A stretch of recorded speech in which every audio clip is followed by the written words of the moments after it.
se van a encontrar con música mexicana. O sea, intentamos hacer ahora un set list más con las raíces mexicanas, ¿no? Entonces, como para poder darle al público colombiano un cachito de nuestro corazón de acá, de este lado. Creo que eso es lo que van a encontrar ahorita, ¿no? Además, tenemos músicos invitados colombianos que precisamente de bandas de Bogotá.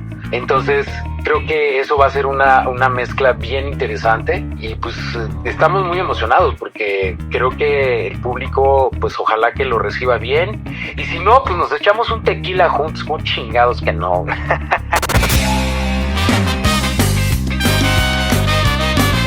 Hola, ¿qué tal? Sean todas y todos bienvenidos a este nuevo espacio, a este nuevo capítulo, a esta nueva emisión de 30 minutos en el backstage. Hoy con más historias, más anécdotas, nuevos artistas y tenemos un invitado especial. Antes de llegar a él, voy a saludar a mi compañero Jacobo Martínez. Bienvenido, Jacobo, ¿cómo estás? Bien, feliz de estar por acá. ¿Quién diría que con tan buena racha? Últimamente he tenido la oportunidad de estar acá varias veces, aunque curiosamente otra vez, tristemente Linda no nos acompaña hoy. La extraño. Siento que como que si la gente se preguntaría como que hay un beef, un problema entre nosotros, no, simplemente no podemos coincidir. Pero bien, feliz de estar aquí contigo, con nuestro invitado de hoy y pues con lo que se viene para la entrevista. Las ocupaciones del día a día. Y bueno, sí. Para Lina, un saludo muy especial. También para todos los oyentes que se conectan hasta ahora con 30 minutos en el backstage a través de Radio Unal.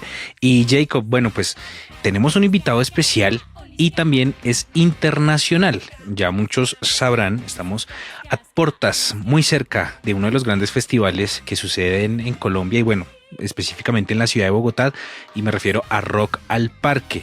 Y pues bueno, nos pudimos traer a uno de sus artistas tal vez principales de esta edición de Rock al Parque. Hablamos de una banda con una trayectoria algo importante de 3 décadas, medio la jodadita de 3 décadas, una agrupación que se ha presentado en muchos países, en cientos de ciudades en el mundo y que bueno, se mueve por estos ritmos del ska, del world music, y me refiero a la banda mexicana Los de Abajo, y hoy está con nosotros el baterista y el fundador Yoku Pizio Arellano. Yoku, bienvenido a 30 minutos en el backstage. Hola, ¿qué tal? Buenas noches. Hola Jacobo, hola Julián, toda la gente. Aquí estamos desde México City. Bueno, Yoku, muchas gracias por aceptar la invitación. Empezamos casi siempre estos espacios profundizando como en una especie de línea de tiempo. Digamos que por el lado de la banda realmente hay harto por donde comenzar, pero nos gusta el lado humano, ¿sí? Las personas detrás del artista. Entonces, por tu lado, Yoku Pizio Arellano, ¿cómo fueron esos inicios en la música, más allá de algún tipo de estudio o preparación, sino tus acercamientos en casa, en tu infancia? ¿Cuáles fueron esos primeros recuerdos relacionados a la música? Bueno, en mi casa siempre hubo música, entonces mi familia fue muy cercana a una cantautora mexicana que desafortunadamente ya no está con nosotros, que se llamaba Amparo Ochoa, y bueno, ella iba a mi casa, entonces se hacían como tertulias en la casa y donde tocaban y pues cantaban canciones, sobre todo canciones, pues, ¿cómo le diríamos? Del lado de la izquierda mexicana. O sea, era... como de protesta y así. Ajá, como canción de protesta, exactamente. Entonces se hacían reuniones en la casa y pues crecí en ese entorno musical de todo el tiempo había este tipo de cosas. Crecí escuchando a Alfredo Zitarrosa, crecí escuchando a León Chávez Texeiro, Amparo Ochoa. Entonces todas estas personas iban a la casa y cantaban ahí y platicaban de los temas, digamos, políticos importantes de la época, ¿no? Y como tú logras como transportar esas como cosas de tu día a día, como que tan natural que a lo mejor para personas que no crecen cerca. En mi caso, yo no crecí cerca de nada de eso y para mí sería como pues algo fuera que disrupte mi normalidad, pero cómo pasas de eso a pues ya volverlo ahora tu normalidad, de que se vuelva tu carrera, porque hay gente que puede estar expuesta a esto siempre y pues puede ser fácilmente cualquier otra cosa. O sea, ¿tú cómo encontraste tu pasión, así como ese momento clave que lo cambió? Creo que el momento clave fue cuando, bueno, desde niño estaba yo en la Escuela Nacional de Música de la UNAM, Oh, de la súper. Universidad de la Nacional de México, y pues estudiaba música clásica. Entonces, mi primer concierto frente a una orquesta tocando la flauta fue a los 8 años. Entonces, creo que la música se dio para mí como un lenguaje, pues, de expresión, ¿no? O sea, cuando estaba enojado, cuando estaba triste, cuando estaba eufórico, cuando pues me iba hacia la música todo el tiempo, ¿no? Entonces, creo que se dio como de forma natural. Nunca me cuestioné otra Como forma de... realidad. Exacto, es otra realidad, ¿no? Que bueno, dices desde los 8, entonces viene, o sea, pues sí, es tu normalidad, tus papás te lo inculcaron, pero entonces nunca hubo como esta cosa de, ay, porque luego hemos escuchado que hay gente que tiene como esta cosa de que se lo pone desde pequeño y como que no le hallan, no es lo suyo. Bueno, sí, hubo un momento que me alejé de la música que fue un breve porque, bueno, conocí a uno de mis ídolos musicales y lo conocí en persona. Estaba yo en la prepa, en la preparatoria. Entonces fue en ese momento que dije, la música tal vez no sea lo mío, y entonces empecé a estudiar filosofía también en la UNAM. Oh, Entonces me metí a la carrera de filosofía y estuve brevemente un espacio fuera de la música un tiempo, ¿no? Recientemente también, hace, digamos, unos 5 o 6 años, también me fui a vivir a Europa, a Suiza, y ahí también estuve fuera de la música relativamente, porque al final la música llegaba a mí de todas las maneras que te puedas imaginar también en Suiza. Y entonces creo que ha sido todo el tiempo la música, la música. Claro.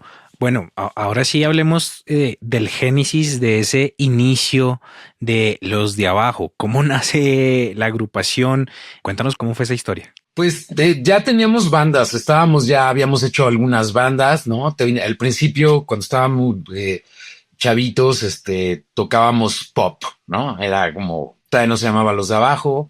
Y luego crecimos, empezamos a darnos cuenta de lo que pasaba en el mundo, y pues todos éramos miembros de alguna escuela de música de ese entonces. Y hicimos una banda de rock progresivo, y después nuestros ídolos pues era la Premiata, Formerica Marconi o el Balletto di Bronzo, este tipo de bandas. Y después un día fuimos a un concierto, porque hay que recordar que en México los conciertos de rock estaban prohibidos, ¿no? En ese momento, pues el gobierno y los jóvenes había un conflicto, y entonces, pues los conciertos de rock era algo complicado, ¿no? Entonces fuimos a ver una banda que se llamaba Mano Negra. Ustedes la conocen tal vez. Ujú. Era la banda de Manu Chao, o más bien Manu Chao era parte de esa banda. Y ahí fue cuando dijimos, wow, ¿no? Los vimos en vivo, y después nos dieron de porrazos los policías, porque oh, pues los wow. conciertos eran muy difíciles en esa época y era un momento complicado en la historia de la juventud en México, pero pues fue cuando nosotros nos dimos cuenta, básicamente queremos hacer una banda como ellos. O sea, era nuestro referente, ¿no? Y ahí fue cuando empezamos a tocar ya con la alineación, digamos, latina. Nos dimos cuenta que nuestras raíces pues estaban muy intrínsecas con el tema de la latinidad y con el tema del son jarocho, que es un tipo de música acá en México. Entonces fue cuando decidimos hacer esta banda con este toque latino, nada más que los de abajo todavía no nos llamábamos así, nos llamábamos de otra manera. Y finalmente hubo un momento en el cual pues dijimos, bueno, tenemos que tener un nombre acorde con lo que estamos haciendo, y de ahí, pues, la cercanía que yo tenía con la nieta de Mariano Azuela, que es Mariano Azuela escribió un libro que se llama Los de Abajo, y ese libro pues fue muy importante para nosotros en términos ideológicos. Y entonces fue cuando dijimos, bueno, ¿por qué no nos llamamos Los de Abajo? Pedimos permiso a la familia de Mariano Azuela, la nieta en específico. Fui a tocarle la puerta así literalmente. Hola, ¿cómo estás? Me llamo Yoku y quiero utilizar el nombre de este libro. Entonces, así fue como nacieron Los de Abajo. Bueno, entiendo, Yoku, que desde el nombre lo dice, como que la parte social va relacionada con el proyecto musical, ¿no? ¿Cuáles son las temáticas que tocan y cómo ha evolucionado a lo largo de los años? Bueno, es interesante porque en México hubo muchos momentos difíciles, digo, yo me imagino que en cualquier país, en Colombia también, pero en México es interesante porque hubo un momento que la juventud estaba peleada, o sea, no era muy aceptada la diferencia, ¿no? O sea, la cultura alternativa estaba realmente en el underground, ¿no? En los sellos funkis, etcétera, etcétera. Entonces, nosotros pues estábamos estudiando en la universidad y pues había diversas problemáticas. Entonces, fue algo que nos topó de frente. O sea, ¿por qué? Porque cuando queríamos empezar a tocar en la escuela, pues las autoridades nos decían no, no se puede. Entonces, ese fue nuestro primer encontronazo de realidad, digámoslo así, ¿no? Entonces, fue una lucha constante de la banda para poder tener un concierto. No era fácil, o sea, queríamos tocar y llegaban y pues no, no se puede y no se puede. Entonces íbamos cargando los instrumentos de un lado al otro.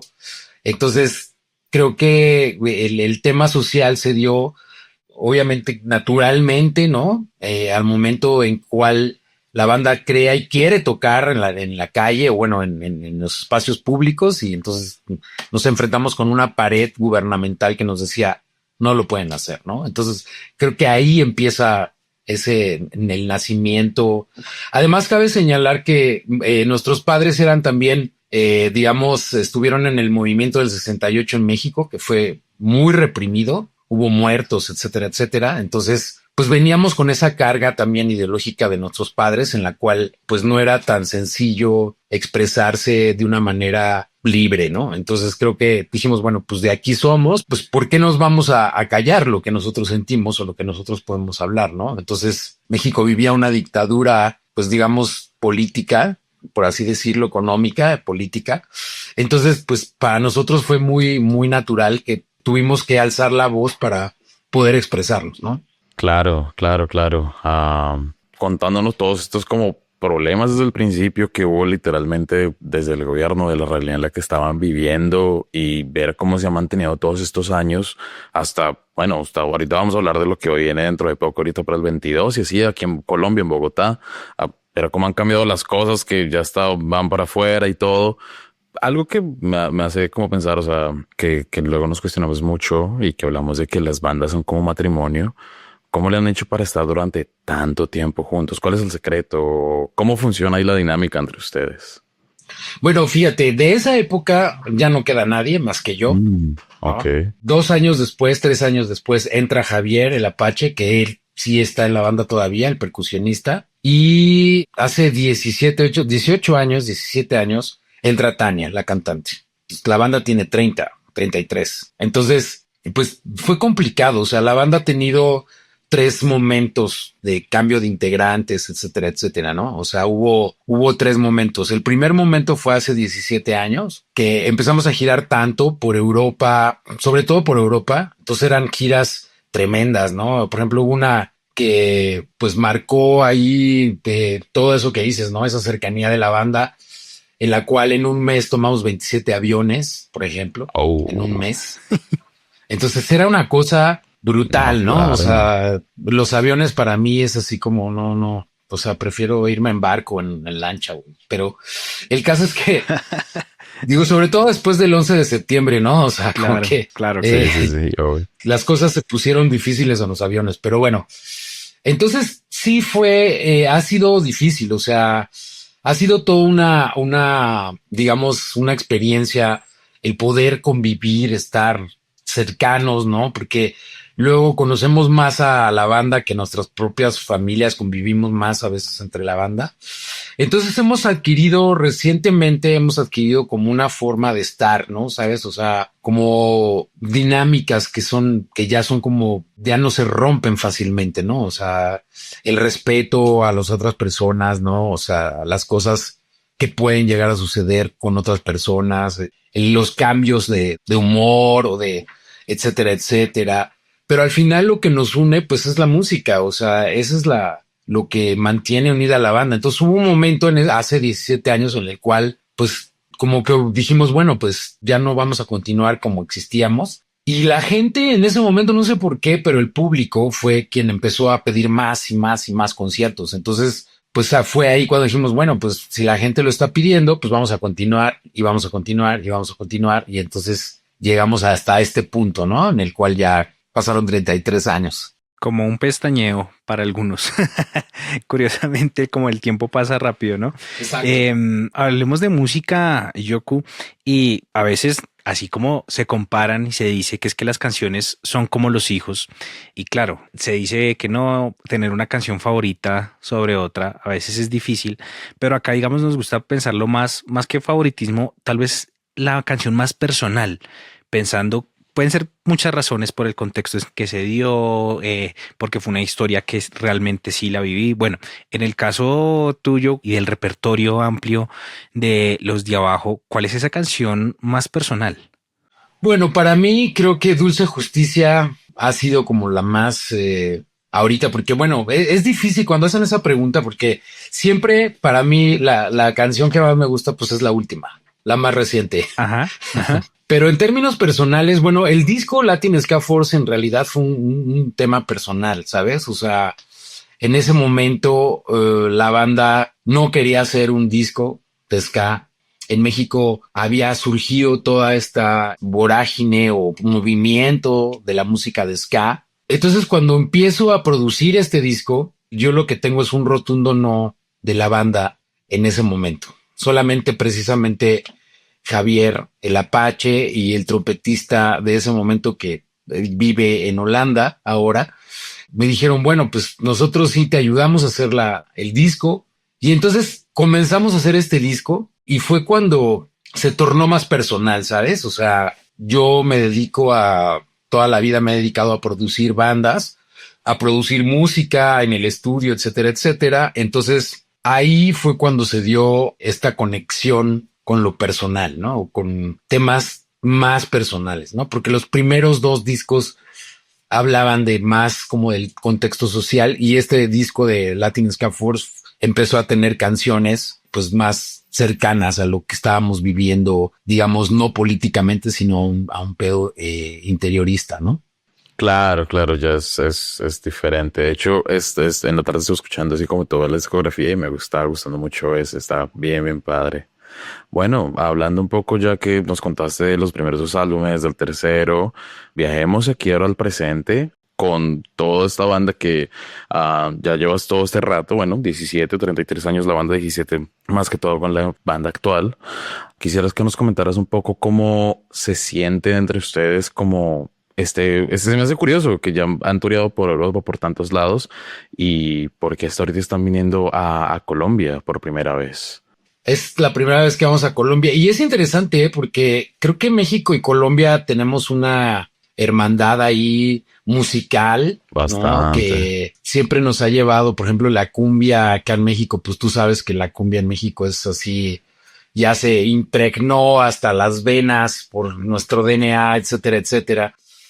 Entonces, creo que pues es la primera vez que vamos a Colombia, pero la razón, creo que en un primer momento fue porque cuando nosotros tocamos puertas en México, todo el tiempo nos las cerraron, ¿sabes? O sea, este look, el ser moreno, ¿no? ¿Sabes? El tener este nombre, mi nombre personal, que es un nombre indígena también. Entonces, siempre llegamos a las puertas de EMI o llegamos a la puerta de Warner o de Universal y nos dijeron no, porque además la banda es una banda de fusión, o sea, entonces ahora la fusión es más aceptada, pero antes, pues no, nos decían, oye, es que pues ustedes para empezar no están, ¿cómo los vendemos? No está, exacto, o sea, ustedes no están bonitos, no están güeros, no tienen los ojos verdes, no tocan rock, no tocan cumbia, no tocan salsa. Entonces, ¿dónde los ponemos?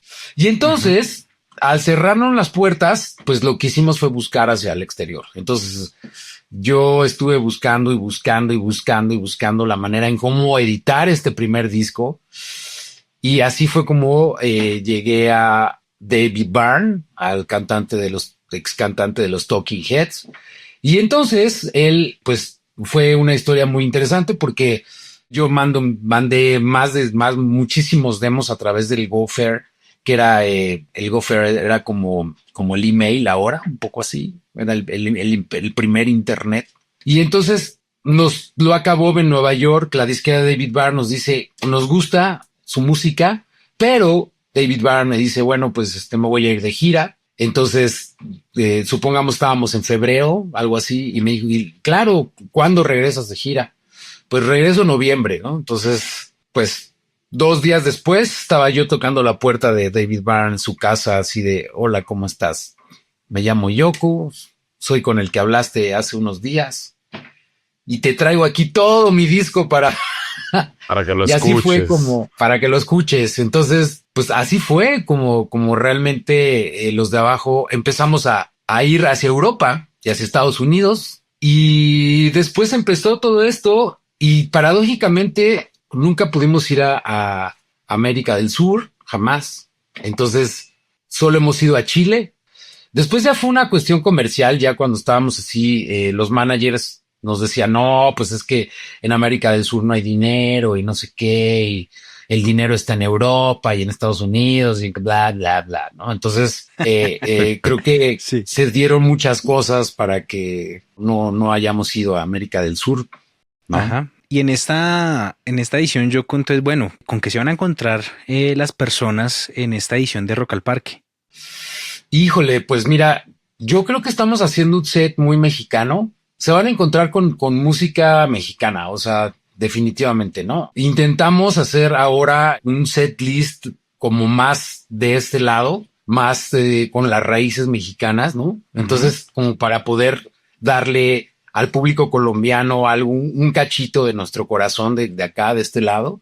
Creo que eso es lo que van a encontrar ahorita, ¿no? Además, tenemos músicos invitados colombianos que precisamente de bandas de Bogotá. Entonces, creo que eso va a ser una mezcla bien interesante y pues estamos muy emocionados porque creo que el público, pues ojalá que lo reciba bien.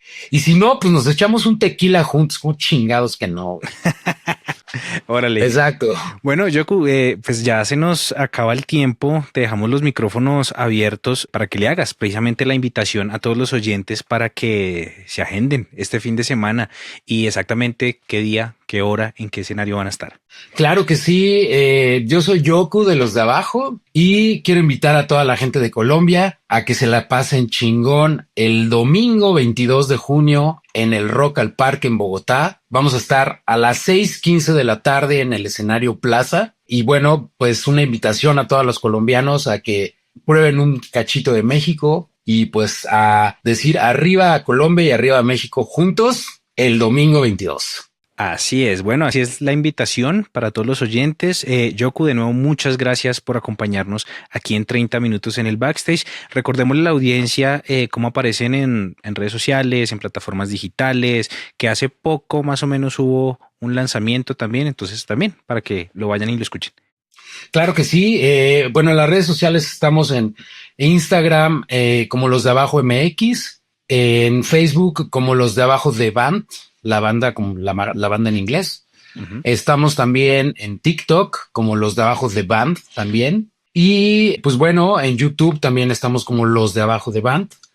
Y pues también que escuchen, porque justamente vamos a lanzar una canción este fin de semana, que es una colaboración con una gran banda mexicana que se llama La Lupita. Entonces vamos a lanzar una canción y pues que escuchen ahora lo nuevo y que obviamente si tienen la posibilidad y quieren darse una vuelta en México, vamos a presentar precisamente Latin Ska Force en el Teatro Metropolitan el 14 de agosto en la Ciudad de México.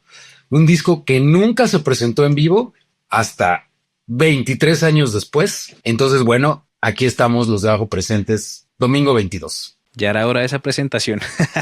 Pero bueno. Un poquito. Sí. Bueno, a todos los oyentes, gracias por conectarse con 30 minutos en el backstage. Nos escuchamos en una próxima oportunidad. Les recordamos que nosotros nos encuentran en redes sociales como 30MIN en el backstage. Sin más, los acompañamos Jacobo Martínez y Julián Moreno. Hasta pronto.